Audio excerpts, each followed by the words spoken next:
Halt! You are attempting to enter Baggy Hi-Fi territory. I must first see your papers.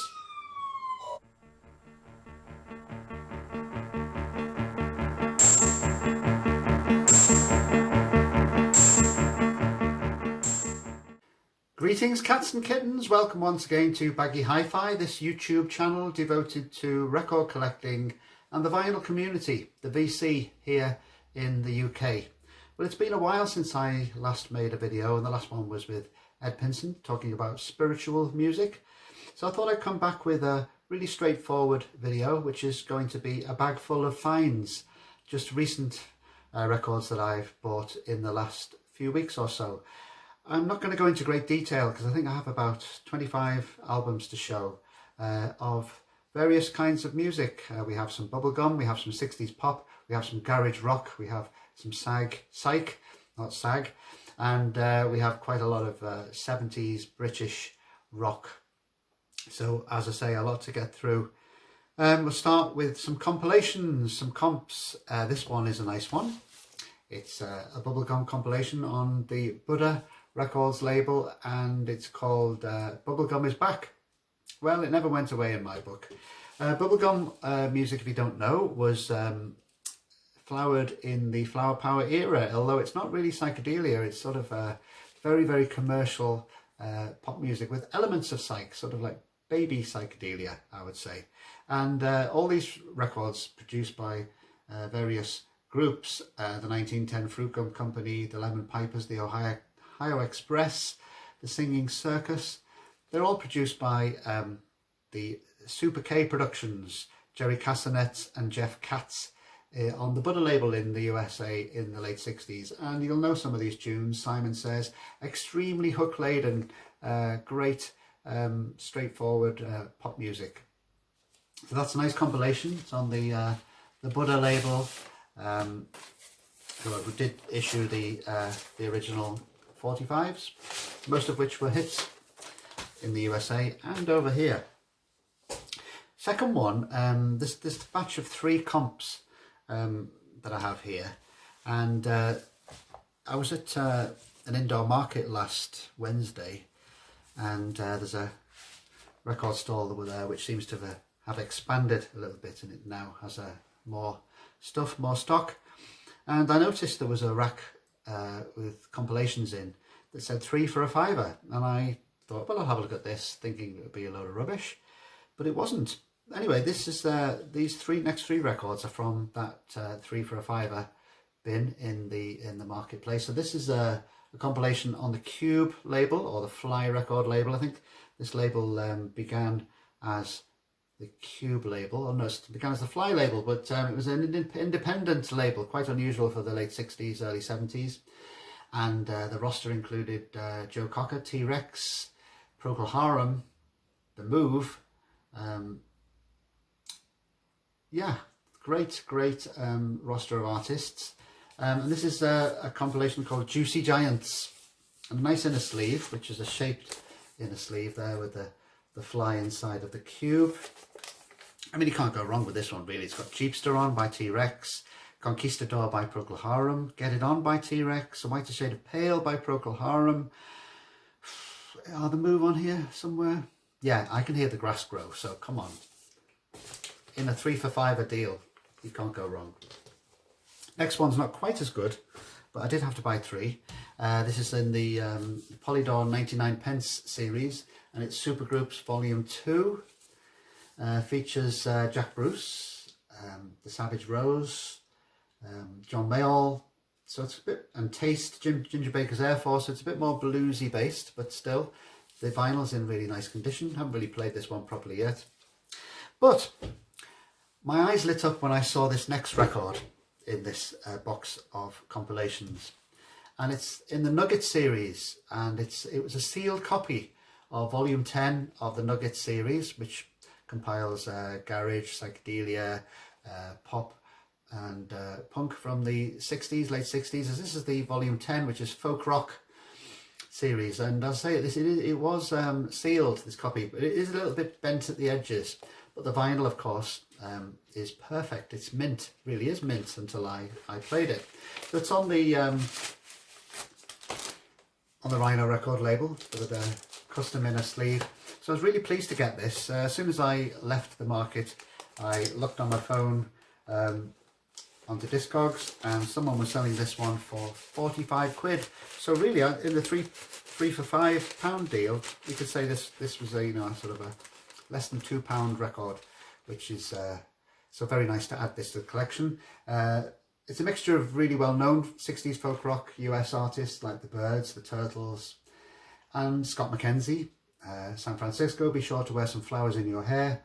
But also lesser-known bands like the Modern Folk Quartet, Peanut Butter Conspiracy, Deep Six, and one of my favourite sunshine pop bands, folk rock stroke sunshine pop bands, the Sunshine Company. So really, really pleased to get this one, and I really need to get a few more in this series of nuggets.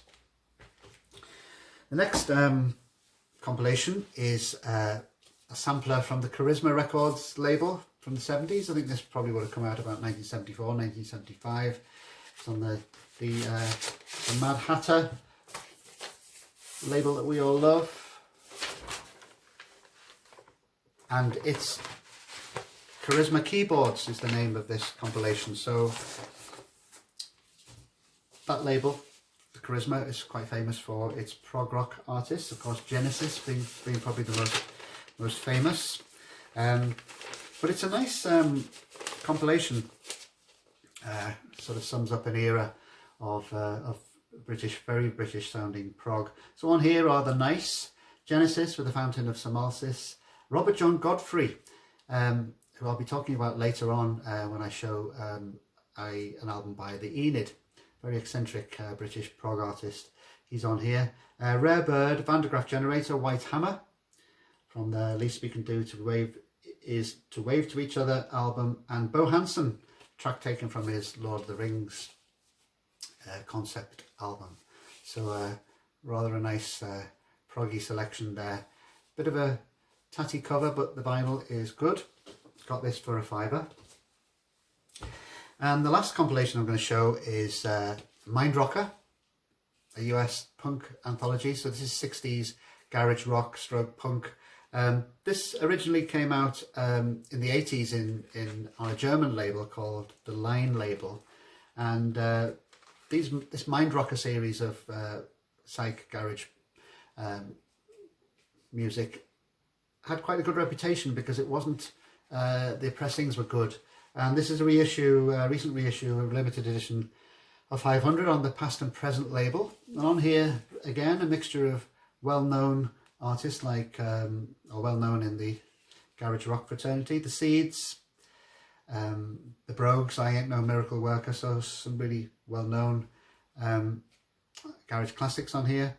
The Peanut Butter Conspiracy pop up again, but this is really nice, and again it's nice pressing, has some information on the sleeve. I haven't seen any other on vinyl of this series, but I presume they are out there. So I'm going to play some needle drops from a few of these comps before we move on to the next batch of vinyl finds. If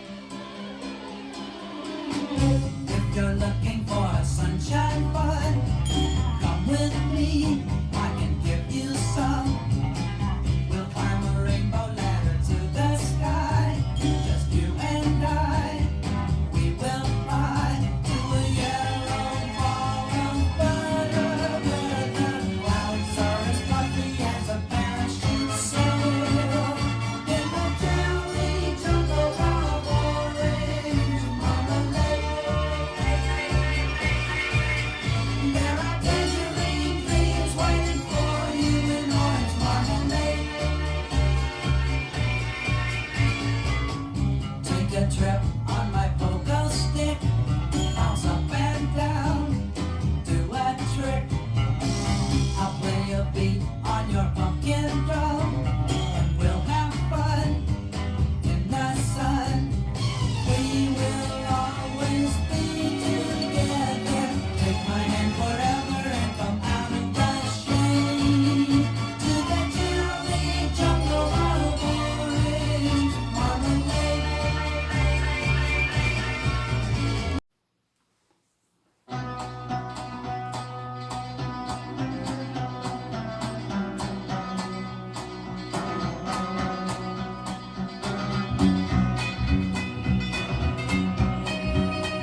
Staying in the late 60s, this next album is a reissue by a band who operated briefly in England in the late 60s. This is a reissue of an album from 1967 by the band Piccadilly Line.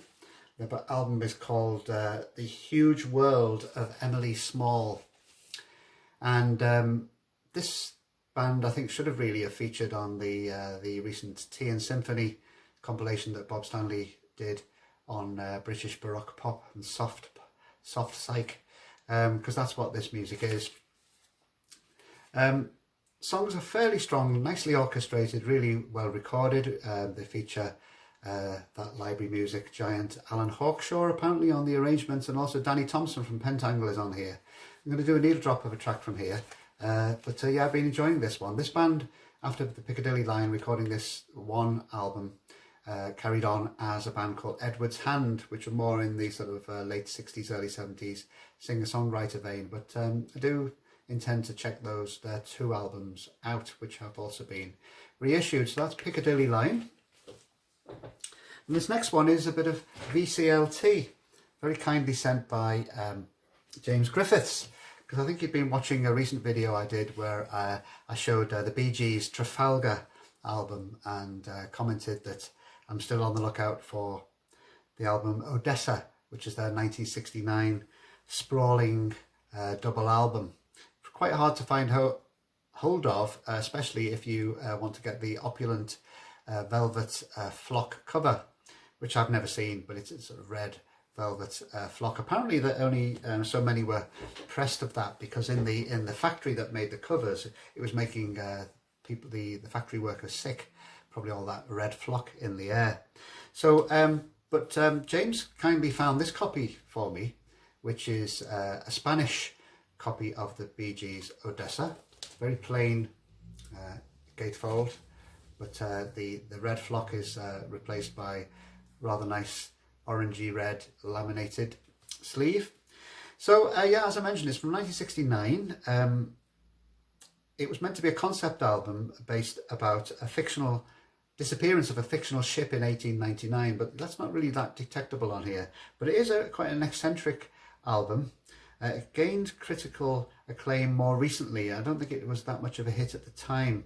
And this ambitious concept album caused a lot of tension within the band, and Robin Gibb temporarily left the band. But it does include some beautiful songs. Probably the only hit off this one would be, what's that song again? The 1st of May, which I think you'll know. It's that one about when Christmas trees were tall. Nice lyrics. So I'm glad to have Odessa, and thanks very much, James Griffiths, for your kind sending of this VCLT, which stands for Vinyl Community Love Train. So a bit of love shown there. So thanks again, James. My early Bee Gees collection is nearly complete now. Now, moving in a really different direction, a lot of these albums I'm going to show here in this video are filling holes in my collection. In other words, I have other records by these bands, but I needed to fill in the holes of ones I didn't have by this band. And this band I'm going to show here is Faust. Very acclaimed German krautrock band. This is their first album from 1971, self-titled, and this is a reproduction of its original sleeve, which was a clear plastic sleeve with this X-ray of a fist. Very, very ahead of its time, very experimental, dissonant, lots of improvisation. It does have a clear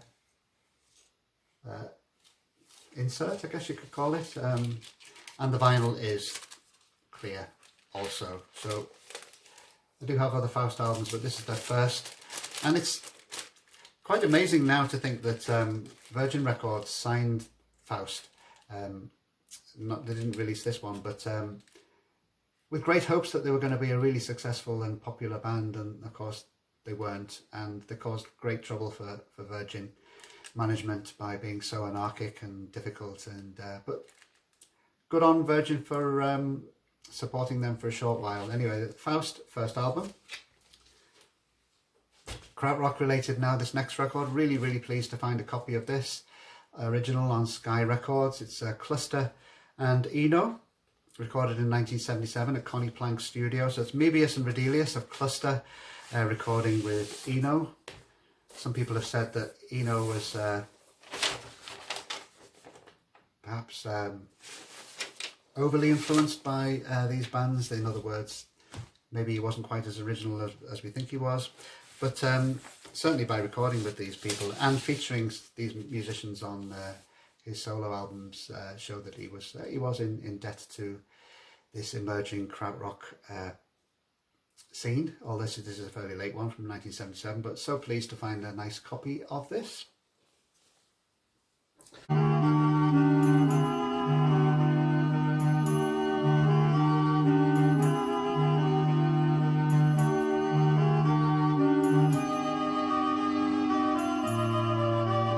You can tell me that the grass is blue. I don't mind that your house has many mansions too. I don't mind, you can tell me that your world is square. And I smile, but how could you say you're mean to me?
This next section I think I can roughly group together under a Canterbury influence, especially with this first band, Caravan.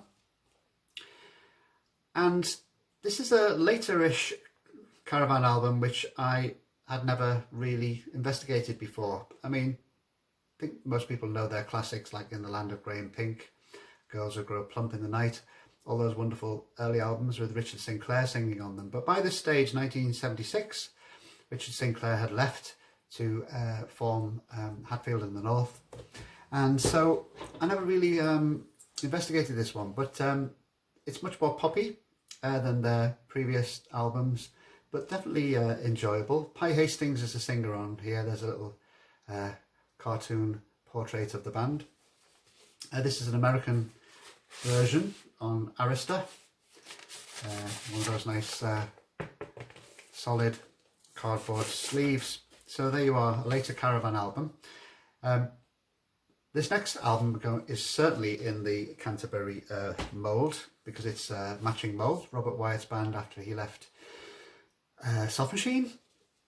I used to have this record back in the day, but this is a reissue of their second album. Now, the first album, which you maybe know, is very much Robert Wyatt songs and Robert Wyatt dominated. So it's a very nice record. This one is less so. It's a bit more jazz rocky.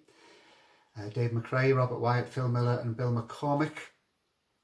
But I do like this album. It's let's say a reissue on the Klimt label, which I think is a French label, and because it's matching Mo's Little Red record, it's on red vinyl. Another Canterbury artist, Steve Hillage. This is another album I didn't have, so this fills a hole in my collection. This is his second solo album after Fish Rising. It's L. Recorded with musicians from Utopia and produced by Todd Rundgren. Not really as strong for me as Fish Rising, and there are a few cover versions on here. There's a cover of Donovan's Hurdy-Gurdy Man, apparently a traditional Hindu tune, Om Namah Shivaya, and a version of George Harrison's It's All Too Much. Has a nice cosmic flow to it, but as I said, not really as good, I think, as Fish Rising, but nice to have it. And it is an original on Virgin from 1976. Again, Canterbury related, Camel. Not a Canterbury band, but this is from the period where Richard Sinclair from Caravan and Hatfield in the North joined as a bass player with Camel. English prog rock. Many of you may not like this sort of stuff, but I'm listening to quite a lot of this stuff again at the moment, and so I wanted to get this album, which I didn't previously know, and it's Breathless from 1978.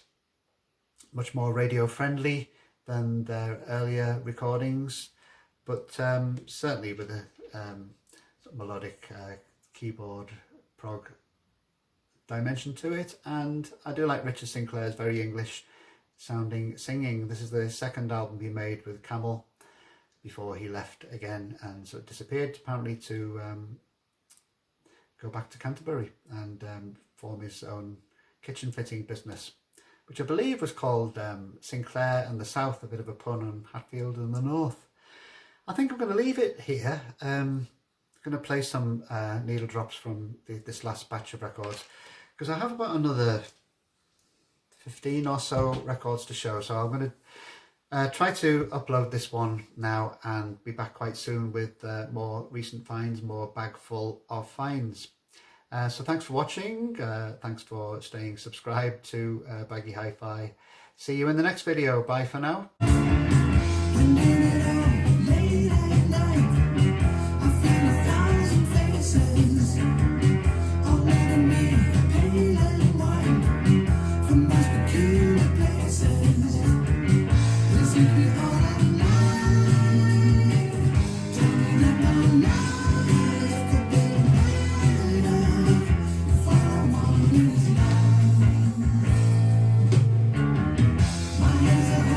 Drive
so